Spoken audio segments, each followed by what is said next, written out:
I'm Sarah Jenn and I'm going to be giving you a short tour of my studio. I will be showing you everything that I have in my studio. So I have accumulated all this stuff over many years, so don't think that if you're just starting out as an artist and you want to create your room into a studio that it's going to look like this immediately. It's not. I mean, I wouldn't say my studio is necessarily that aesthetically pleasing, but I have a desk and I have an easel. These are two things that artists have, right?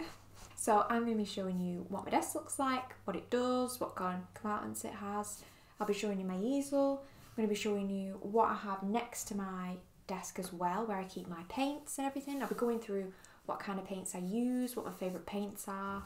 So yeah, hopefully you will get a nice overview of what you can have in your studio, even if it's only small. I hope you enjoy the video, so let's get into viewing my studio. So in my drawers is where I keep all of my paints. So this is actually a tidy drawer. I have tidied it recently, but it's a mess immediately, always is. I have some spare paintbrushes which I haven't used yet.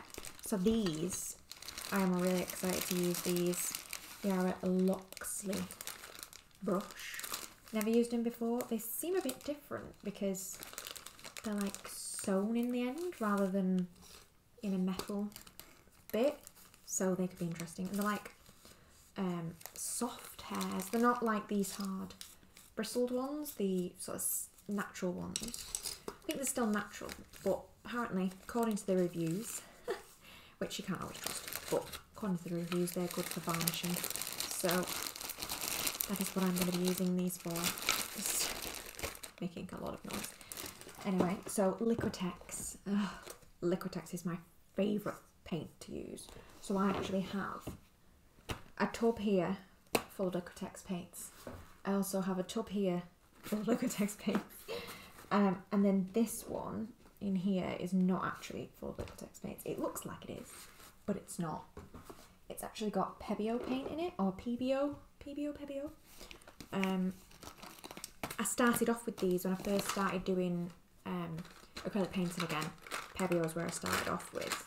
So I think I got a pack of like 40, and this is still going after however many years I've had them. I've had them for quite a while. I mean, obviously some of them are quite low, but Pebeo, really do like Pebeo paints, but they're not as opaque as Liquitex, but then Liquitex does dry out quite quickly, whereas Pebeo stays wet for quite a lot longer, so they both have pros and cons. I feel like Liquitex have more natural colours as well. Pebeo have quite a lot of colours that are bright and vibrant and not greatly suited to portrait painting, which is what I do. So with my Liquitex, one of my favourites is the portrait pink. Not that it does the job for you, you've still got to mix your colours in, because if you did that, it would be very, very, very pink. So yes, I love my Liquitex paints. I also really love very, very, very tiny paintbrushes. So I bought 2 packs of these in the sale, as you can see, special, because I'm cheap. I've got my thin brushes out here. I have many that are very, very small. And to be honest, you don't really have to spend that much money on paintbrushes. I don't think having an expensive paintbrush makes any difference to the actual painting itself. Okay, they might not last as long, but I used some small brushes here and they've begun to curl at the end, which is really annoying, but they've lasted me for like 2 years and they cost me like £3 for like a pack of 10, so I am pretty happy with that. And yeah, you do not need to buy expensive things. So I also have another tub here with very long paintbrushes in. These are the ones that I don't really use, but they just look nice. They look nice in their little pot. But these are natural bristled brushes, and these are not great for acrylic, which is the only thing I use, so I don't use these not that often. Although I do like using them for doing backgrounds, sort of. When I say doing backgrounds, I mean like doing a base background before I paint on top of. So they are somewhat useful. So with my Liquitex paints, I got these on Amazon. I think I got them in the sale. It's always good. It's always good to look up at sale. And then after that, I've bought like refills. So I use a lot of titanium white. So I actually have 3 bottles of that. And I've bought like the heavy body one. Now, the heavy body one is just a lot thicker, I think. I didn't really know what the difference was. But these that are just the basics, which is the little set you can get, which is where these little ones are from, these are better, I would say, than the heavy body. So I ended up getting heavy body in these as well. I got these from Arte. They were so expensive. Just talking about money all the time. Yeah, they were so expensive. Amazon's a lot cheaper. Amazon's cheaper for everything. So yes, Liquitex is amazing. I also have some Liquitex Gesso, which I haven't really used that much. I am quite a lazy artist and I just use pre-prop canvases, which I probably shouldn't do, and my uni tutors don't like the fact that I do that, but oh well. I'm not there anymore. I've been gone for years, so do what I like. So yes, I use satin varnish. I don't use gloss. I think gloss is too shiny. You can't really take pictures afterwards, I don't think, because it's just so shiny. And it looks, I mean, it looks sexy when it's on. But I think for longevity, I'd rather not just be seeing light being glared off it. So the satin varnish is like sort of halfway between matte and gloss. So it's just got a bit of a sheen on it. So I really love satin varnish. And I just have a Winsor & Newton one. I mean, any varnish is good, really. Not that, well, I'm saying that. I've not tried any other, so I could be using the worst one. But I quite like it. I think it's quite good. So I do have quite a few palettes. So we've got this proper traditional palette, you know, with your paintbrush, sort of doing this. Even though I'm not left-handed. I don't know why I did that. Yeah, so I usually just hold it like this, or I rest it on something. I never really use that. It's kind of awkward and makes your thumb feel weird after a while. So obviously you can see that this is extremely well used. I don't really clean it, as you can see. I just sort of scrape the paint off. I use my palette knife, so when I'm finished, I'm like into the bin. I don't really like pouring or washing paint down the sink. Don't know, I just don't. So I tend to scrape it off and then I put it onto the kitchen towel or whatever paper I've used to be sort of drying my brush off on. So yes, that's what I do. I also have like mini palettes which I also don't clean. I have some other ones in here as well, some sort of little mini diddy ones.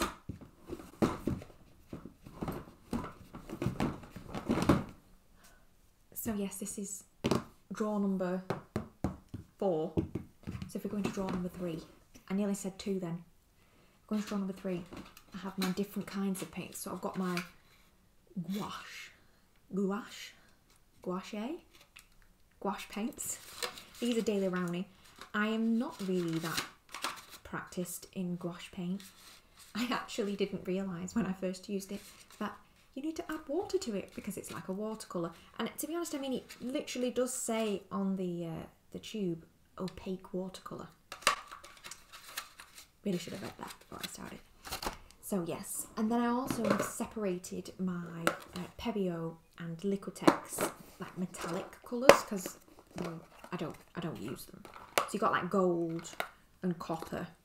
I mean, as I said, like with Pebeo, I mean you get 4 with Liquitex. You get gold, copper, silver, and bronze. Whereas in the Pebeo one, you get literally all of these iridescent colours. There's just a lot in there. So I also have collected little pots because I like to sort of take watercolours with me when I go out places, and then I can do little watercolours.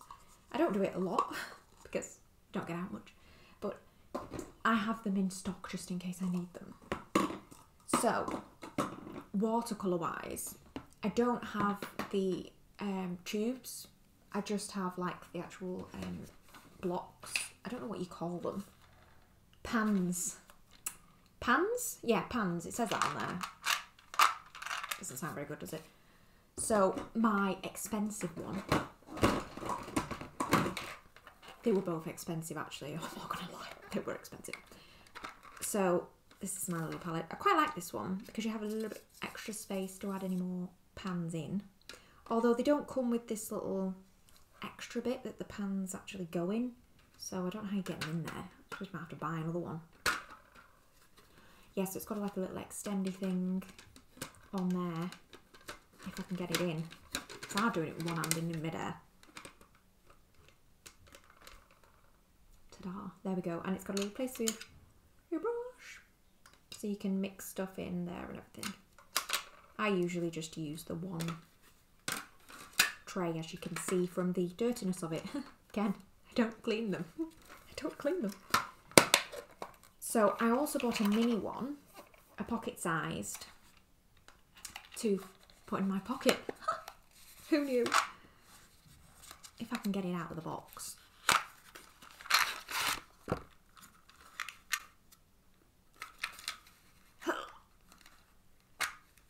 Ta-da, there we go. So this one, I love the thing, this brush is so cute. It's got a little lid and then you stick that on the other end and you have a paintbrush. My God. This is quite limited in colour though. But from the sound of it, you can like, I mean, yeah, they don't stay in very well, that's the other thing. So if I just like, one just pops out. I'm assuming that I could just move some from here and there. Something. I haven't tried it. I have used it though. As we can see, it's not clean. Yes. Beautiful. So I also have in here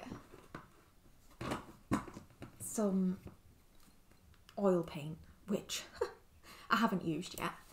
I've been told by people that I should try it, and I bought some. So I bought some Pebeo oil paint. So I think I literally have the primary colours and some secondary colours. There's not a huge amount. When I say that, I'm getting both hands. So I've got like what, 1, 2, 3, 4, 5, 6, 7, 8, 9, 10. I've got 10 colours there. So I've got the white and everything. But I have not used oil paint yet. I think I went to the craft fair thing that's in Manchester in the, I'm going to say GMX, it's not called that anymore. Manchester Central, possibly, I think. And I picked up some art stuff, which I was really excited about. So I have got some Turps as well, which stinks. That's another thing that's put me off doing oil painting. So, yes, that is my third drawer. That's my third drawer. I also have some old paint that, like, they're full. I don't want to get rid of them, but I know that they'll be all crusty and horrible inside. But I'm a hoarder, apparently. I just can't get rid of them. So now we are onto my second drawer. Now this, you're all going to be like, what? What are you talking about? But I have all my embroidery thread. So yes, for my degree and after my degree, I did embroidered portraits. But yeah, so I have all of my colours sort of arranged in, I think this is mostly skin tone. And then I've got like blues and greens in there for like eyes. And I think this is mostly hair colours. I think I was doing a lot of like brown hair anyway, so yes. And then I have cotton reels rather than actual embroidery thread. I've got my cotton reels. These are for my little tapestry frame that I have, and they sort of hold the fabric on. And yeah, just some more cotton reels in there. And then I've got like all my fabric underneath. So in here we have coloured pencils. So I used to be solely a coloured pencil artist, and I bought the Caran Luminance pencils, which are supposed to be the best pencils in the world. That is what they claim. I don't know whether it says it on here, but they claimed that on Amazon anyway. Oh my God. The smell is amazing. It just smells like, I don't know, it smells like foam, but it smells really, really sick. It smells like new shoes or a new car. It smells like a new car. That's what it smells like, a new car. So I even did myself a little colour chart, proper into it, and then have literally never used them. The only time I've used them is to make a colour chart.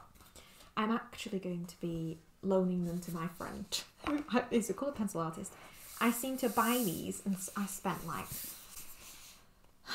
£200 on them because I was like, I know I need to invest in these. And then I've literally just turned to paint and never used these. So, I mean, it's my own fault, I know.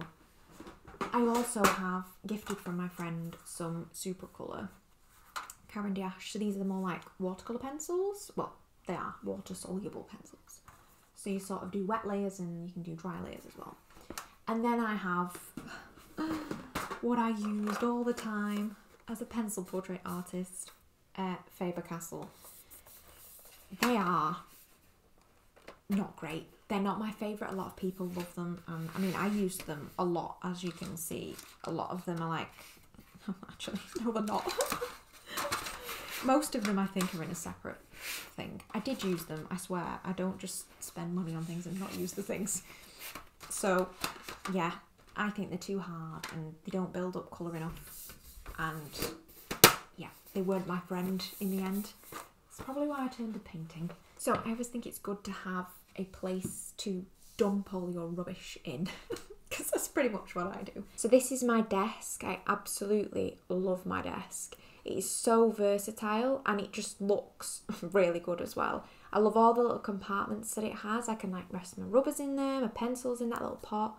And the actual mechanism on the back is really great as well. It's got so many different angles that you can have the desk at. And obviously you can have it flat as well. And I love that where my camera's resting here is on this little side table, which is super helpful. I usually put my laptop on there. So here we can see the little pen pot and the little compartments where I keep my rubbers. And you can also keep your pencils in those little holes. So it also has 2 drawers on the front. I really like these. I just dump my rubbish in here. Although I know that some people have got this, actually put like their pencils in there so it's easy accessible. And I love this little shelf on the bottom. I'm not exactly sure what it's for, but I use it for my rulers and for my extension lead. I really like my easel because it allows me to work in a different way than with my desk. So with my desk, I'm limited to sitting down and also limited to how big the canvas is that I can use. So with this, I can use absolutely huge canvases or I can use small ones. I can stand up, I can sit down. So this is my canvas stand. So I actually asked my dad, I was like, I need a canvas stand. Do you think you could just make me one? So he was like, yeah, sure. He measured it up and he literally made this the next day. So I think having a canvas stand is just a nice way to keep your studio tidy. And also you can keep track of what you have and what you need.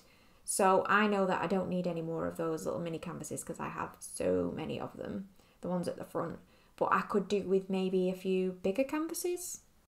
Thank you for sticking around till the end.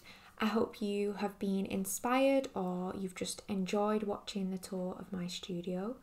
I really enjoyed making this and I hope to see you in the next video.